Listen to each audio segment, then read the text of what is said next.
នឹងរឿងព័ត៌មានថ្មីតាក់ទងនឹងប្រធានបទហ្នឹងគឺរបបហ៊ុនសែនគឺទឹកចូលច្រមុះហើយបាទទឹកចូលច្រមុះហ្នឹងខ្ញុំសូមចង់សម្ដៅទៅលើរបបហ៊ុនសែនក៏ដើរដល់ផ្លូវតល់ច្រកហើយទឹកចូលច្រមុះហើយបាទតាក់ទងនឹងប្រធានបទហ្នឹងគឺម្សិលមិញនេះគឺហ៊ុនសែននឹងហ៊ុនម៉ាណែតហ្នឹងគឺម្សិលមិញហ្នឹងគឺចែកជើងគ្នាបាទតាក់ទងនឹងរឿងព័ត៌មានថ្មីហ្នឹងចែកជើងគ្នាបាទហ៊ុនសែនទៅយួនបាទហ៊ុនសែនទៅយួនហ៊ុនម៉ាណែតទៅចិនម្សិលមិញហ្នឹងចែកជើងគ្នាហើយបាទតាក់ទងនឹងតើហេតុអីដំណាក់កាលនៅពេលនេះហ៊ុនសែនគាត់ទៅយួនហ៊ុនម៉ាណែតគាត់ទៅចិនគាត់ទៅចិនហ្នឹងគឺមានថាបាទមានកម្មវិធីចិនហ្នឹងគេឬមួយខួបគេធ្វើបុណ្យខួបកុម្មុយនីស80ឆ្នាំ100ឆ្នាំគេនោះបាទវាមាន10ប្រទេសចូលរួមដែរបាទទៅហ្នឹងទៅយើងដឹងហើយនៅក្នុងរបបហ៊ុនសែនទៅហ្នឹងទៅបានថតនឹងបានចូលរួមទិញទួចហ្នឹងយកមកថតយកមកអួតខ្មែរទៀតតែនៅក្នុងដំណាក់កាលនៅក្នុងតាក់ទងនឹងរឿងព័ត៌មានថ្មីប្រធានបទហ៊ុនសែនដើរដល់ផ្លូវតល់ច្រកហ៊ុនសែននឹងគឺទឹកចូលច្រមុះហើយចូលច្រមុះចំណុចណាបងខ្មែរយើងចំណុចណាដើរដល់ផ្លូវតល់ច្រកចំណុចណាដែលហ៊ុនសែនគាត់ទឹកចូលច្រមុះអញ្ចឹងហ៊ុនសែនគាត់ទឹកចូលច្រមុះហើយចែកជើងគ្នាឲ្យឪកូនហ្នឹងណាបាទឪកូនណាកូនទៅចិនទៅយួនបាទខ្ញុំចង់លើកតើហេតុអីបានហ៊ុនសែនគាត់ទៅយួនបាទតើខ្ញុំលើកនិយាយប្រធានបទមួយតើហេតុអីបានហ៊ុនសែនគាត់ទៅយួន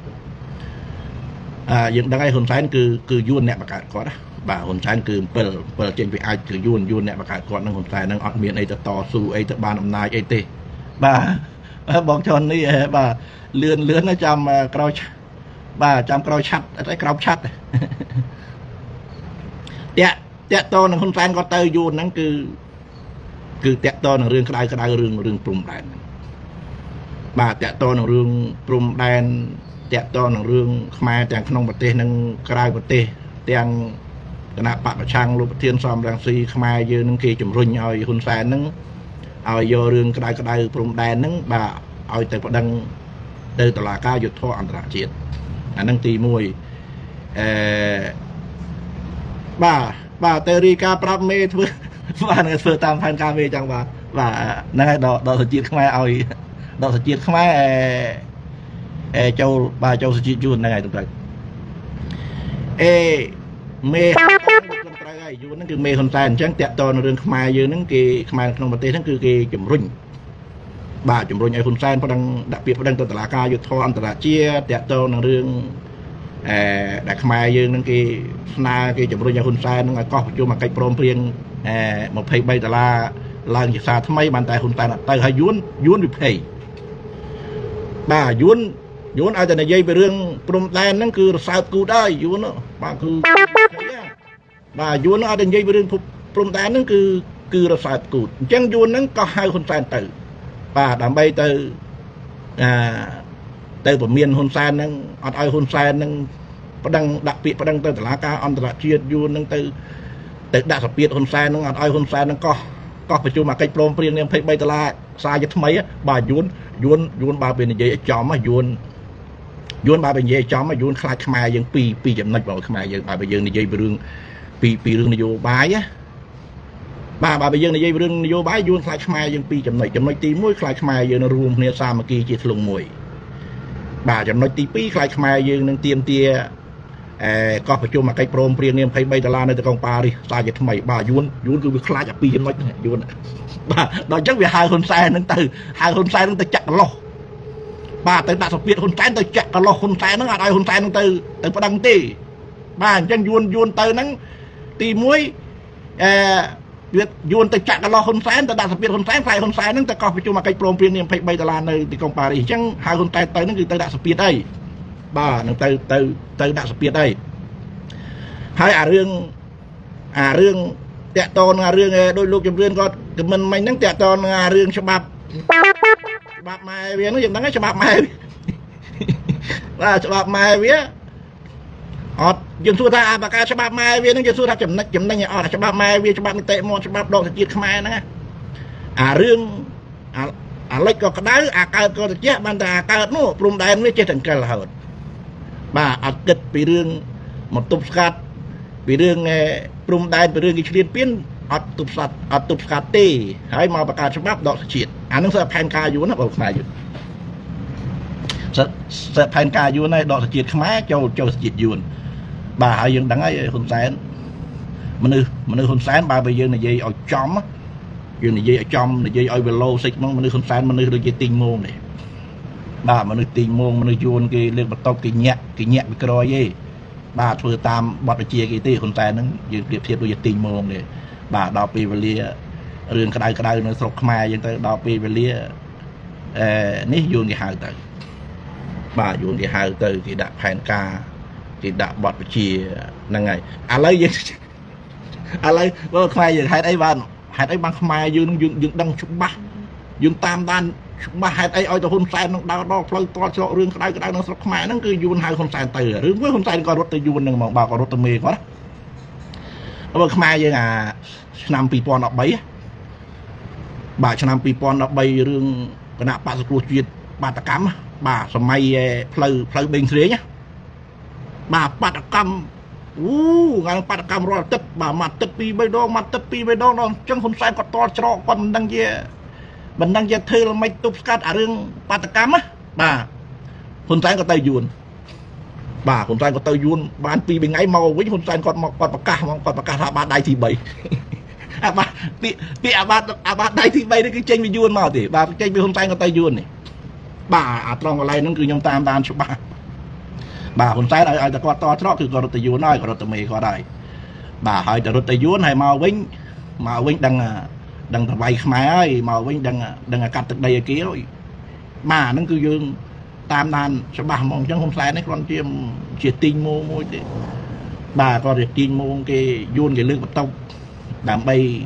มาบัดบังเรื่องไหนยูนเฉลี่ยเปลี่ยนขมายbàมาบัดบังไหนยูนมาเฉลี่ยเปลี่ยนขมายจัดสมบูรณ์จะสมบูรณ์ปีแมกรานั่งจังคนสายนั่นคือโยนเลือกตกมาบัดบังไปเชียบหลอดขมายบ่ามาบัดบังมาบอกประอันตรายจีดถ่ายโยนมาดอกนั่งอ่ะบ่าบอกขมายยังเลือกยี่เลือกเรื่องนั่งอ่ะกุมมันนี่ไวกุมมันนี่บอกขมายยังชงเลย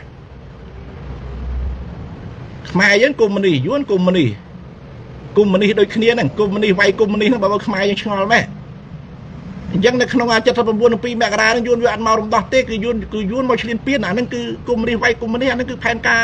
ระบายกอยูนเฉลี่ยเปลี่ยนขมายนะจังบอกขมายยังกลมชอไป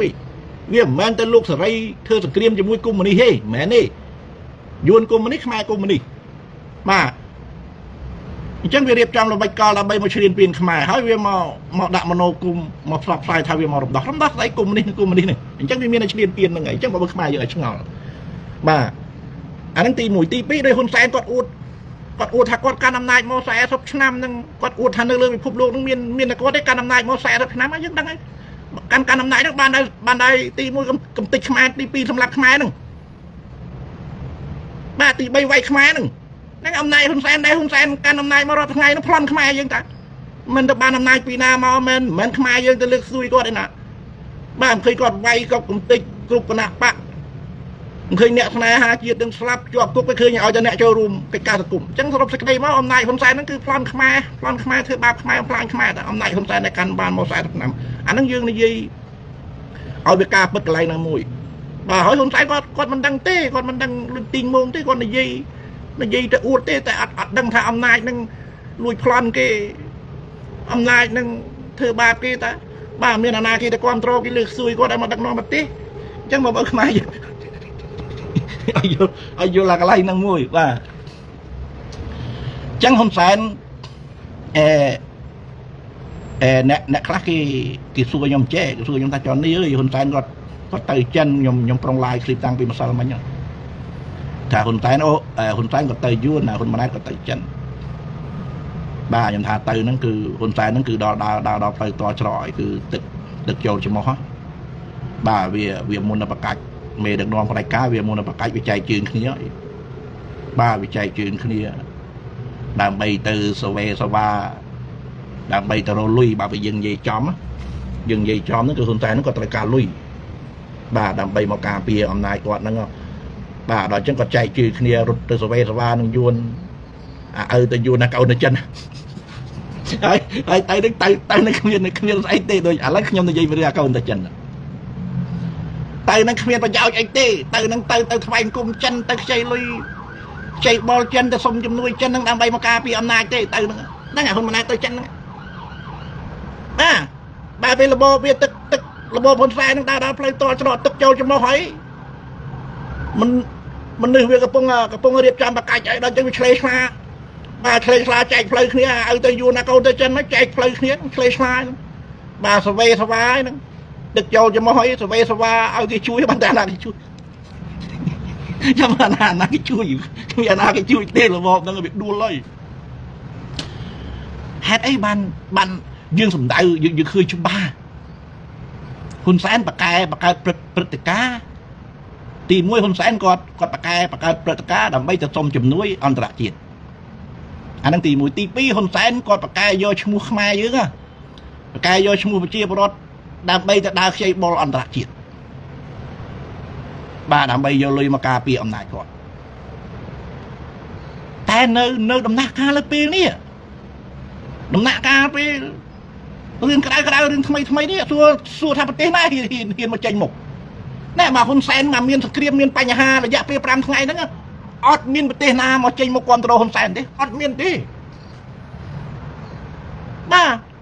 មិនបាច់តែនិយាយអីតែមេហ៊ុនសែនតែមេគាត់មេយួនហ្នឹងក៏អត់ហ៊ានចេញមុខមកគ្រប់គ្រងហ៊ុនសែនដែរបាទមិត្តបែកថែបមិត្តចិនហ្នឹងក៏អត់មានណាហ៊ានចេញមុខឲ្យដល់អញ្ចឹងយើងឃើញច្បាស់ណា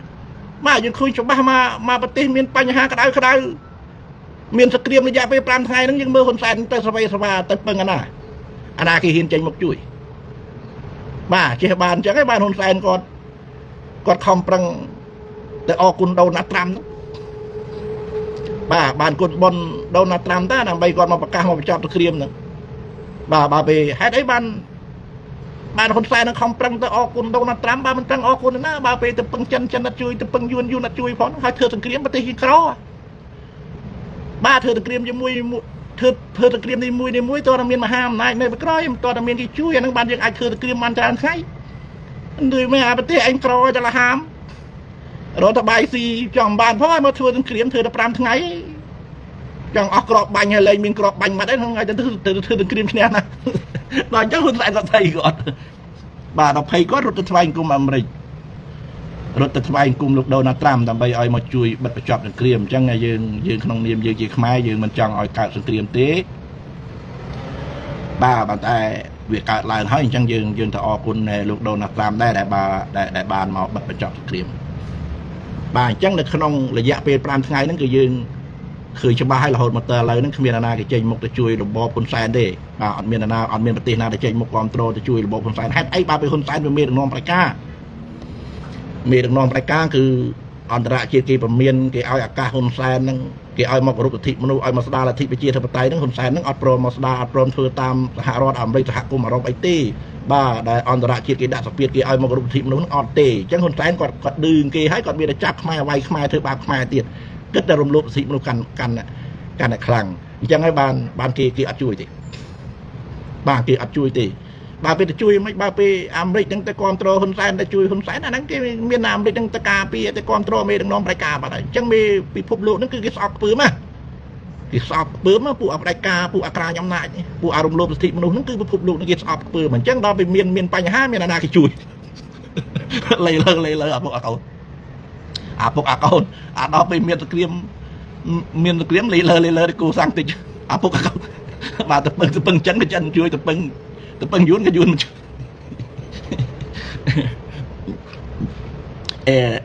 អ្នកខ្លះគេថាចេអ្នកខ្លះគេថាចន់នេះអើយយួនហ្នឹងហ៊ុនសែនទៅយួនហ្នឹងទៅឲ្យលុយហ៊ុនសែនដើម្បីមកការពារអំណាចអើយគ្មានទេយួនហ្នឹងវាមានតែមកយកពីហ៊ុនសែនវាមានតែមកយកពីខ្មែរទេអារឿងឲ្យវាគ្មានទេបើខ្មែរយើងកុំឆ្ងល់ពេកអារឿងហ្នឹងបាទអញ្ចឹងខ្ញុំសូមឆ្លើយប៉ុណ្្នឹងបានតែខ្ញុំកំពុងតែតាមដានដែរកំពុងតែតាមដានរឿងបងប្អូនខ្មែរយើង គេក៏មិនខ្ញុំថ្ងៃមុននោះបាទពី3ថ្ងៃមុននោះខ្ញុំបានឆ្លើយតបបាទដល់ live ដូចទៅបានខ្ញុំចូលទៅអានខមមិនគេឆ្លើយតបគេខមមិនខ្ញុំនឹងខ្ញុំក៏អត់ទាន់បានតាមដានស្រាវជ្រាវឲ្យវាច្បាស់លាស់ដែរគេថាប្រាក់ខែទាហានអត់ទាន់បើកទេនៅស្រុកខ្មែរយើងណាបាទគេខមមិនអញ្ចឹង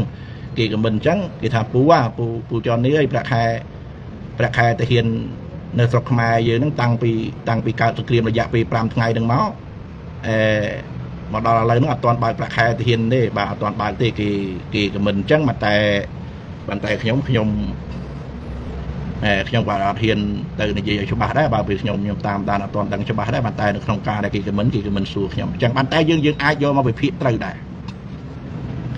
បាទយើងអាចយកមកលើកយកមកវិភាគពីរឿងប្រទេសជាតិវិជួបវិបត្តិសេដ្ឋកិច្ចណាបាទប្រទេសជាតិវិជួបវិបត្តិសេដ្ឋកិច្ចហើយយើងដឹងហើយរបបហ៊ុនសែនហ្នឹងគឺរស់ដោយសារអន្តរជាតិរស់ដោយសារខ្ចីខ្យល់អុកស៊ីសែនគេដកបាទមកដល់ដំណាក់កាលចុងក្រោយហ្នឹងគឺគេផ្ដិតគេបិទបាទគេបិទគេផ្ដាច់ជំនួយ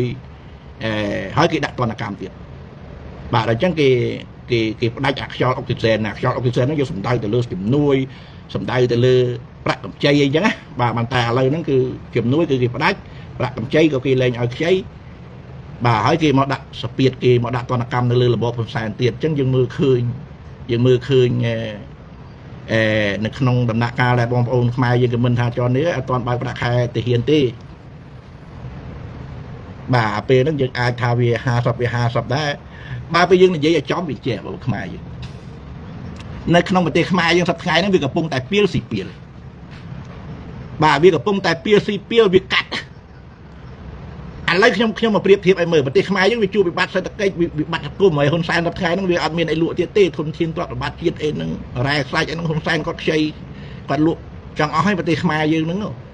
បាទដល់អញ្ចឹងដំណាក់កាលក្រោយនេះវាអត់មានអីលក់ទេបាទដល់អញ្ចឹងហ៊ុនសែនគាត់គាត់តែខ្ចីបុលអន្តរជាតិក៏គេលែងឲ្យដែរបាទសុំជំនួយអីក៏គេលែងឲ្យដែរអញ្ចឹងហ៊ុនសែនគាត់ព័ត៌មានគេឲ្យមកហ្នឹងគេថាចននេះអើយប្រាក់ខែទាហាន1លាន20ម៉ឺនហ្នឹងមិនដឹងជាកាត់ស្អីទេបាទបើប្រាក់ខែទាហានរាល់ខែហ្នឹងមិនដឹងជាវាកាត់ស្អីគេទេពួកអាមេហ្នឹងមិនដឹងជាវាកាត់អីទេប្រាក់ខែ1លានអីនៅ70ម៉ឺននៅ80ម៉ឺនអីទេវាកាត់អស់ហើយ20ម៉ឺន30ម៉ឺនឃើញមិនដឹងយកវាកាត់រឿងស្អីវាប៉ុន្តែយើងយកមកមើលឃើញសង្គមឃើញប្រទេសខ្មែរយើងបាទវាជួបវិបត្តិសេដ្ឋកិច្ចវិបត្តិសង្គមរបបហ៊ុនសែនហ្នឹងគាត់មិនអាចមកគ្រប់គ្រងប្រទេសបានណាបាទដល់យើងអញ្ចឹងយើងយកមកប្រៀបធៀបថាហ៊ុនសែនគាត់កាត់ពីប្រាក់ខែទាហានហ្នឹងបាទគាត់កាត់ពីប្រាក់ខែទាហានអញ្ចឹងទៅគាត់យកទៅឲ្យគ្រូបាទយកទៅឲ្យគ្រូទាហានបលិសអញ្ចឹងទៅយកទៅឲ្យគ្រូបលិស PM អញ្ចឹងទៅបាទដល់អញ្ចឹងវាកាត់ពីទាហានយកឲ្យគ្រូតែអាហ្នឹងយើងមើលឃើញអញ្ចឹងបងប្អូនខ្មែរយើងគេដាក់សំណួរសួរថាចេះហេតុអីបានចននេះរបបហ៊ុនសែនគាត់ដឹកនាំមក40ឆ្នាំហេតុអីក្រសួងការពារជាតិមានដែរហេតុអីបានអត់មកបរឹងកងទ័ពហេតុអីបានហ៊ុនសែនគាត់ទៅខំប្រឹងយកពន្ធយកប្រាក់កម្ចីនឹងបាទលក់ជាតិបំផ្លាញជាតិគាត់ទៅបរឹងផ្នែកខាងអង្គរៈគាត់ហេតុអីបានផ្នែកកងទ័ពការពារជាតិហេតុអីបានហ៊ុនសែនអត់ទៅបរឹងហ្នឹងយើងចង់សម្ដៅថាហេតុអីបានអត់ទៅចំណាយលុយពួកអុកញ៉ាមកលុយម្នាក់រាប់ពាន់លានហ្នឹងហេតុអីបានអត់ទិញអាវុធទិញសម្លៀកបំពាក់អីហ្នឹងទៅបរឹងផ្នែកកងទ័ពបើហ៊ុនសែនគាត់ទៅបរឹងផ្នែកកងទ័ពខ្លាចកងទ័ពហ្នឹងទៅរដ្ឋបហាទៅទម្លាក់ហ៊ុនសែនអញ្ចឹងហើយនៅក្នុងមេដឹកនាំប្រជាការគឺវាខ្លាចណាស់កងទ័ពអញ្ចឹងហ៊ុននៅក្នុងរបបហ៊ុនសែនវាអត់បរឹងទេវិស័យការពារជាតិវាអត់ទេឃើញហ៊ុនសែនគាត់យកតែលុយជាតិហ្នឹងទៅបរឹងផ្នែកអង្គរៈគាត់ទេបាទយើងមើលអាវុធទំនើបហ្នឹងនៅទួលកសាំងនៅអង្គរៈកាន់កាប់ប្រជាហ្នឹងតែដើម្បីតការពារក្រុមគ្រួសារតកូលហ៊ុនសែនហ្នឹងអញ្ចឹងហ៊ុនសែនគាត់អត់ហ៊ានមកបរឹងវិស័យការពារជាតិអត់ហ៊ុនសែនអត់ហ៊ានមកបរឹងកងទ័ពទេបាទតែបរឹងកងទ័ពទៅខ្លាចកងទ័ពនឹងទៅរដ្ឋបហាទៅទម្លាក់គាត់បាទអញ្ចឹងកងទ័ពគឺការពារជាតិមិនដូចអង្គរៈឯងមកខ្មែរយើងឲ្យយល់ពាក្យថាកងទ័ពគឺការពារជាតិការពារប្រជាពលរដ្ឋអញ្ចឹងហើយបានហ៊ុនសែនគាត់ដឹងថាកងទ័ពហ្នឹងមិនមែនតែការពារគាត់ទេបើហ៊ុនសែនគាត់មេដឹកនាំប្រជាការអញ្ចឹងទូលទីកងទ័ពការពារជាតិដល់អញ្ចឹងហ៊ុនសែនគាត់មកបង្កើតអង្គរៈដើម្បីអញ្ចឹងអង្គរៈហ្នឹងគឺការពារអំណាចក្រុមគ្រួសារតកូលហ៊ុនអង្គរៈហ្នឹងមិនមែនការពារជាតិទេបងប្អូនអញ្ចឹងហ៊ុនសែនគាត់លក់ជាតិគាត់បំផ្លាញជាតិគាត់យកឈ្មោះខ្មែរយើងទៅដើរខ្ចីបុលគាត់បោកប្រាស់អន្តរជាតិនឹងដែរគាត់កាន់អំណាចមក40ឆ្នាំគាត់យកលុយហ្នឹងដើម្បីទៅបរឹងអង្គរៈដើម្បីទៅការពារក្រុមគ្រួសារគាត់តា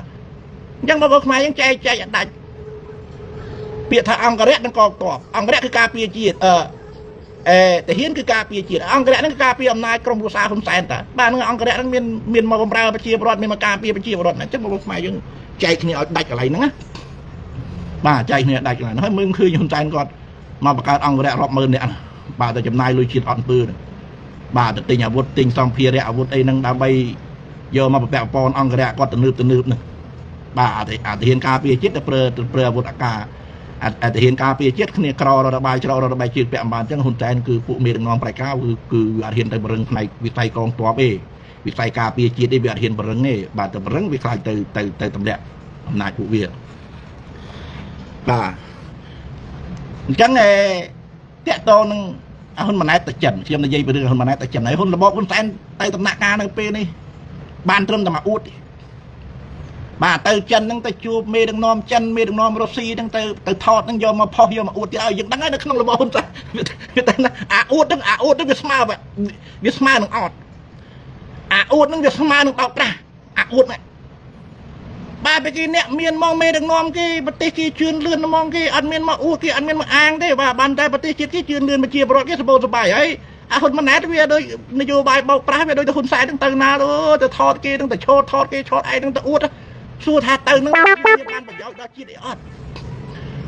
สู้ท่าเติมนั่งมีบ้านพอประโยชน์ได้จีได้อดเต้เติมนั่งเติมใจบอลกี่เติมสมเตียนกี่ให้เติมบ้านกี่ให้เติมโจรวมไปจุ่มนั่งอกี่จังหวะไปนั่งบ้าโยมมาทอดโยมมาพอโยมมาอวดนั่งเติมผู้อัตราปองไอ้นั่งโยมมาอวดโยมมาพออวดเติมตัวเติมนั่งเติมใจลอยกี่บ้านแตกเนี่ยน่าเกี่ยว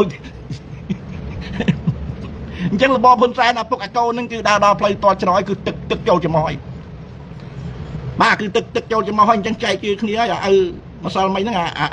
ตัวยุ่นเขาตึกจันบ้าใจจืดเคลียร์ตึกโจจะมาเมียน้องพนักงานเวียกับพงเรียบจอมประกาศไปเรียบจอมดักเจ้าวิใจจืดนี่มารถใจจืดนี่รถอันนั้นรถดักเจ้าเวียรถเรียบดักเจ้าเลยมันจะเปิ้งไปอนาบ้านอนาเกเฮียนใจมุกมาช่วยสมัยนี้ฮะบอกขมายยืงดับคลิปเนี่ยมาอยู่สมัยนี้สมัยตะเนิบดาวนาตามเกมมาประกาศสังครีมเป็นนิจกรรมเฮ้ยบ้าเกมมาประกาศสังครีมเป็นนิจกรรมเฮ้ยจังกีปฏิในมวยนั่นคือใจเนี่ยได้จ้อยขมายยืงยังเหมือนปฏิมันเนี่ยนั่งตำหนักการดาวนาตามนั่งดาวนาตามมาประกาศสังครีมเศรษฐกิจนั่งกีคอมต้องในจอจ้าบ้าแต่จอจ้าไปจอปุ่นโกยจมวยอเมริกจังปุ่นโกยต้องสมได้ตะเลือไอ้ปุ่นโกยต้องสมได้ตะเลือบ้าเป็นเมดังนอมนามันบ้าเป็นเมดังนอมรายการรวมประสิทธิ์นู้อันนั้นกี่โยปุ่นโกยขู่จังไงในตำหนักการในปีนี้อัดโดยแต่สมัยมาโรยชนะมุนนี่บ้ามาโรยชนะไม่มุนยังเต้เจยูนนั่งเป็นรูซีนั่งเป็นกรอยยูนนั่งจังบ้ารูซีนั่งยูนนั่งแต่เปิงเปะรูซีนั่งเมยูนแต่นั่งใบแต่ส้มจำนวนปีรูซีนั่งสเปียวุฒินั่งใบโมชเลียนเปลี่ยนขมายบ้าปีสมัยมาโรยชนะมุนนะวิไอจุยเนี่ยมานะมาสมัยนี้อันเต้สมัยนี้เอาแต่ในไอเฮียนเอาแต่ในไอเฮียนลูกได้โดยยูนโดยจันในหาได้บันยูนจันนั่งทำไมยืนระบบคนแซนเมียนสครีมระยะเป็นปรามทั้งไงไม่หาได้บันจันยูนอัดเฮียนจุยอัดเฮียนเต้แต่เฮียนลูกได้เลี่ยแต่ลูกได้เลยนั่งเปะปอนนั่งสครีมประเทศนามาช่วยคนแซนใจมุกมาช่วยคนแซนเปะปอนนั่งคือโดนาตรามนั่งเกะดักปุ่นนี่เลยบาขี่โยปุ่นเตยประเทศนั่งไงจังในตำหนักการนี่โดยเฉพาะซาในเย่ในขนมนัดโดนาตรามนั่นคือโดนาตรามนั่นคือกี่มอรีบจอมไปพบโลกกีฬาทำไมเพราะว่าขมายยังอายุในขนมนัดโดนาตรามเนี่ยแต่โดนาตรามกี่ลายเมาดักนอมันนัดที่ปีนึงนะโดนาตรามกี่เมาไปแช่สครีมเป็นนิจกรรมนั่นคือนโยบายโดนาตรามนั่นคือกี่เรียบจอมสันดับนอกปีพบโลกกีฬาทำไมมาให้ได้บ้านกี่มาเรียบจอมสันดับนอกไปพบโลกซาจะทำไมบอกว่าขมายยังมือยังเรียนสันดับปอลเมียนเจียดปอลเมียนอันตรายเจียดยังเรียนสดับไปพบโลกปอลเมียนไปพบโลกอันนั้นบันยังมือมาไปพบโลกทว่าบ้าจังยังเรียนมือเรียนอ่านแต่บันยังดังจังคือกิสออฟในขนมระบบโดนาตรามนั่นคือปู่เมียนนอมรายการนั่นคือกับปุ่งได้เรียนเปลี่ยนกี่บ่าเรียนเปลี่ยนต้องโดเจียโรซีเรียนเปลี่ยนอุกรนนั่นเคยยังจังไปพบโลกนั่นกับปุ่งได้เมียนตะเกียมปู่เมียนนอมรายการนั่นคือกับปุ่งเตะปริกอำนาจกี่บ้าได้เรียนเปลี่ยนกี่จังโดนาตรามนั่นกี่ลายของม้อกี่ม้อไปแช่สังเกตเป็นนิจกรรมกี่ม้อเรียบจำสำหรับนอไปพบโลกกีฬาทำไมจังเมียนในทำไมเทียนในใจออกเปลี่ยนติปีมุนนะ ពីនៅក្នុងអាណត្តិโจ Biden បាននៅក្នុងអាមេរិកនៅក្នុងអាណត្តិโจ Biden នៅក្នុងអាណត្តិអូបាម៉ាអីជួយប្រទេសក្រីក្របាទប្រទេសក្រីក្រគឺអាមេរិកគឺជំនួយបាទគេជំនួយឲ្យតែនៅក្នុងអាណត្តិដូណាល់ត្រាំនេះប្រទេសក្រីក្រដឹកនាំដោយមេដឹកនាំប្រតិការគេអត់មានជួយទេបាទគេអត់មានជំនួយឲ្យទេគេមានដាក់ទណ្ឌកម្មបាទគេមានដាក់ទណ្ឌកម្មទៅលើមេដឹកនាំប្រតិការទៀតឥឡូវបើខ្មែរយើងឃើញច្បាស់ហើយខ្មែរយើងមានសង្គ្រាមរត់ទៅរកដូណាល់ត្រាំមកបញ្ចប់សង្គ្រាមដូណាល់ត្រាំគាត់ចេញមកថាសង្គ្រាមត្រូវតែបិទបញ្ចប់បាទវាមិនបិទបញ្ចប់ទេពន្ធគយហ្នឹងនៅ 36% ថៃ 36 ខ្មែរ 36 អញ្ចឹងសង្គ្រាមត្រូវតែបិទបញ្ចប់បាទដល់មកបិទបញ្ចប់សង្គ្រាមហ្នឹងហើយបានពន្ធគយថៃនឹងខ្មែរនៅ 19% ថៃនៅ 19% ហើយគាត់ដូណាល់ត្រាំហ្នឹងគេឲ្យមកបញ្ចប់សង្គ្រាមតែប៉ុណ្្នឹងទេអារឿងក្រៅពីហ្នឹងគេអត់លូកដៃទេគេឲ្យយើងមកចរចាទ្វេភាគីចរចាទៅអញ្ចឹងមានន័យថាម៉េចមានន័យថាគេអត់តែគ្រប់គ្រងហ៊ុនសែនទេគេទុកឲ្យវាដួលរលំបាទបើពេលរបបហ៊ុនសែននោះរបបមេដឹកនាំផ្ដាច់ការកុម្មុយនីសក្រាញអំណាចអញ្ចឹងគេអត់មានទៅជួយទេគេគាត់តែគេចេញមុខមកបិទបញ្ចប់សង្គ្រាមរួចឯងចរចាខ្លួនឯងទៅបាទហើយហ៊ុនសែនរស់រសាខ្ចីជំនួយគេរស់រសាបោកប្រាស់គេស៊ីហ្នឹងកាន់អំណាចមក40ឆ្នាំហ្នឹងបានតែឥឡូវគេផ្ដាច់ជំនួយឲ្យពិភពលោកគ្មានអ្នកណាគេទទួលស្គាល់ហ៊ុនសែនទេឥឡូវហ្នឹងពិភពលោកហ្នឹងបាទត្រូវមកសង្គ្រាមថ្មីហ្នឹងពិភពលោកហ្នឹងគ្មានអ្នកណាគេទៅគ្រប់គ្រងហ៊ុនសែនគ្មានជំនួយគ្មានអីទេដូចបាទមានជំនួយថ្ងៃមុនជប៉ុនឲ្យមិនតិចថ្ងៃមុនហ្នឹងគេទិសតល់គេទៅគេឲ្យបន្តិចហ្នឹងបាទអញ្ចឹងគឺអត់ជួយទេគេទុកឲ្យវាដួលរលំហ្មងរបបហ៊ុនសែនហ្នឹងមិនដួលរលំមកខ្មែរយើងយកមកមើលកាលពីមុនទៅចេះបាននៅថៃហ្នឹងទៅជួយបិទបាំងចេះបាននៅថៃអីចឹងទៅជួយការពារអំណាចដល់មកមានរឿងជាមួយថៃយ៉ាងទៀតប្រជាពលរដ្ឋយើងចំណាក់ស្រុកទៀតរាប់ម៉ឺនអ្នកប្រជាពលករយើងទៅពីប្រទេសថៃទៅនឹងរាប់ចូល1លានជាងទៅស្រុកខ្មែរយើងតែមានការងារណាធ្វើបាទអញ្ចឹងកុំបងប្អូនខ្មែរយើងកុំទៅតាមមេដឹកនាំប្រតិការហ៊ុនសែនគាត់ចេះតែអួតណាមេដឹកនាំប្រតិការហ៊ុនសែនអាពុកអាកូនហ្នឹងមិនអាចទៅរកខ្ចីបុលមិនអាចទៅរកទីផ្សារជូនជាតិមិនអាចមកស្ដារប្រទេសជាតិបានទេអត់ទេបើយើងមេដឹកនាំប្រតិការយើងរំលោភសិទ្ធិមនុស្សយើងប្រឈមមុខនឹងទណ្ឌកម្មអន្តរជាតិអញ្ចឹងអត់មានមករកទីផ្សាររកសេដ្ឋកិច្ចមកមិនអាចមករំដោះប្រទេសជាតិបានទេអត់មានទេវាស្លាប់នយោបាយទៅហើយបាទអញ្ចឹងហ៊ុនសែនដើរដល់ផ្លូវតច្រកទឹកចូលចំមកហើយអាពុកអាកូនហ្នឹងគឺចែកគេគ្នាអញ្ចឹងនៅដំណាក់កាលពេលនេះតើខ្មែរយើងត្រូវធ្វើអីយើងស្ដាប់តាមគោលការណ៍លោកប្រធានសំរងស៊ីបាទលោកប្រធានគាត់ប្រកាសជាផ្លូវការហើយថា3ខែទៀតគឺបង្កើតរដ្ឋាភិបាលថ្មីនៅក្នុងក្រៅប្រទេសអញ្ចឹងយើងត្រូវចូលរួមគ្រប់គ្រងចូលរួមធ្វើចលនាដើម្បីជំរុញឲ្យរដ្ឋបាលនៅក្រៅប្រទេសឲ្យបានកើតចេញជារូបរាងអញ្ចឹងមានតែរដ្ឋបាលនៅក្រៅប្រទេសនឹងទេដែលមកការពារជាតិការពារបូរណភាពទឹកដីមានតែរដ្ឋបាលនៅក្រៅប្រទេសនឹងទេដែលអាចមករំដោះប្រទេសជាតិយើងឲ្យផុតពីទណ្ឌកម្មអន្តរជាតិបាទមានតែរដ្ឋបាលថ្មីនឹងទេដែលមកដោះស្រាយតាក់ទងនឹងរឿងខ្មែរយើងបាត់បង់ទឹកដីអញ្ចឹងយើងនៅពេលនេះយើងត្រូវធ្វើអីបើខ្មែរយើងប្រជាប្រដ្ឋខ្មែរយើងក្នុងនាមខ្មែរយើងឃើញច្បាស់ហើយណាយើងអត់មានត្រូវពឹងពាក់អីយើងអត់មានទៅពឹងពាក់អីយើងទៅអត់មានទៅជំនឿទៅរបបហ៊ុនសែនទេរបបហ៊ុនសែនវាអសមត្ថភាពហើយវាអត់មានលទ្ធភាពឲ្យមកការពារទឹកដីទេវាមានតែកាត់ទឹកដីនៅក្នុងរបបហ៊ុនសែនវាមានតែកាត់ទឹកដីដើម្បីដោះដូរឲ្យគេមកជួយការពារអំណាចអញ្ចឹងមកខ្មែរយើងរឿងក្តៅហ្នឹងយើងឃើញដែរប្រជាពលរដ្ឋយើងគេអស់ជំនឿប្រជាពលរដ្ឋនឹងយកដបងយករួមគ្នានឹងទៅដកឡាលុះនៅព្រំដែនរួចអីឃើញអញ្ចឹងប្រជាពលរដ្ឋខ្មែរយើងគេភ្ញាក់ខ្លួនព្រឺតទៅថាអូរបបហ៊ុនសែននេះវាអត់មានលទ្ធភាពមកការពារជាតិទេវាមានតែកាត់ទឹកដីថែមទៀតនោះបាទអញ្ចឹងប្រជាពលរដ្ឋគាត់ភ្ញាក់ខ្លួនគ្រប់គ្នាគាត់ចេញមុខមកការពារទឹកដីឃើញទេអញ្ចឹងយើងត្រូវធ្វើអីទី1យើងជំរុញក្នុងនាមយើងប្រជាពលរដ្ឋខ្មែរទាំងក្នុងប្រទេសនិងក្រៅប្រទេសនៅដំណាក់កាលពេលនេះយើងត្រូវធ្វើរឿង3ដែលខ្មែរយើងត្រូវធ្វើទី1ជំរុញហ៊ុនសែនឲ្យដាក់ពាក្យប្តឹងទៅតុលាការយុត្តិធម៌អន្តរជាតិអាហ្នឹងទី1ទី2យើងជំរុញហ៊ុនសែនឲ្យទៅកោះប្រជុំកិច្ចព្រមព្រៀងនាម$23នៅទៅកុងប៉ារីសសាជាថ្មីមានកិច្ចព្រមព្រៀងនាម$23ហ្នឹងទេដែលមករំដោះប្រទេសខ្មែរយើងដែលមកការពារទឹកដីហើយបាទដែលមកការពារបូរណភាពទឹកដីយើងបានអញ្ចឹងកិច្ចព្រមព្រៀង$23ហ្នឹងគឺជាអាវក្រោះដើម្បីមកការពារបូរណភាពទឹកដីខ្មែរហ្នឹងទី2ទី3យើងទៅគ្រប់គ្រងយើងទៅជំរុញយើងទៅគ្រប់គ្រងយើងធ្វើសកម្មភាពនៅលើពិភពលោកហ្នឹងអាខ្មែរក្នុងប្រទេសក្រៅប្រទេសហ្នឹងផុសផុលយើងទៅធ្វើសកម្មភាពយើងជួយផុសជួយឡាច់ហ្នឹងដើម្បីប្រកាសគ្រប់គ្រងរដ្ឋបាលថ្មីនៅក្រៅប្រទេស បាទរដ្ឋបាលហ៊ុនសែននេះមិនអាចមកដោះស្រាយរឿងជាតិបានទេរដ្ឋបាលហ៊ុនសែននេះវាពាក់ព័ន្ធនឹងចិននឹងយួនបានហើយបាទរឿងខ្មែរយើងបាត់បង់ទឹកដីហ្នឹងធ្វើតែរបបហ៊ុនសែននឹងអាចមកការពារជាតិបានទេអាចមករកសេដ្ឋកិច្ចជូនប្រជាពលរដ្ឋអត់ទេរដ្ឋបាលហ៊ុនសែននេះវាមិនមែនទីមួយវាមិនមែនរដ្ឋបាលខ្មែរផងអញ្ចឹងវាពាក់ព័ន្ធនឹងយួនហើយបាទអញ្ចឹងវាអត់ហ៊ានទៅប្តឹងទេបាទវាយួនគឺវារសើបហើយឲ្យតែនិយាយពីរឿងអាព្រំដែននិយាយពីរឿងបូរណភាពទឹកដីហ្នឹងគឺយួនវារសើបអញ្ចឹងរបបហ៊ុនសែនវាពាក់ព័ន្ធនឹងយួនវាមិនអាចទៅប្តឹងកើតទេយួនដាក់សម្ពាធអញ្ចឹងយើងមានតែបង្កើតរដ្ឋបាលខ្មែរយើងតែបើយើងនិយាយឲ្យឡូស៊ីកបើខ្មែរយើងនិយាយឲ្យចំយើងនិយាយឲ្យឡូស៊ីកយើងអត់ទាន់មានរដ្ឋបាលខ្មែរណាបាទតាំងពី79នឹង2មករាមកណាតាំងពីឆ្នាំ79ដល់2ធ្នូ79 75យួនលើកតបមកឈ្លានពានមកយើងអត់មានទាន់មានរដ្ឋបាលខ្មែរទេបើខ្មែរយើងភ្ញាក់ខ្លួនឡើងបាទគុំនៅដេកលក់រដ្ឋបាលហ៊ុនសែននេះគឺបំរើគេរដ្ឋបាលគេដើម្បីគេមកបំពេញមហិច្ឆតាមនោគមយកទឹកដីខ្មែរមកបំផ្លាញខ្មែរមកសម្លាប់ខ្មែរទេរដ្ឋបាលហ៊ុនសែននេះរដ្ឋបាលអាយ៉ងតាបាទយើងអត់ទាន់មានរដ្ឋបាលខ្មែរបើពេលយើងមានរដ្ឋបាលខ្មែរពាក្យថារដ្ឋបាលខ្មែរគឺទី1គេការពារបូរណភាពទឹកដីទី2គឺគេបំរើផលប្រយោជន៍ប្រជាពលរដ្ឋគេបំរើរាជ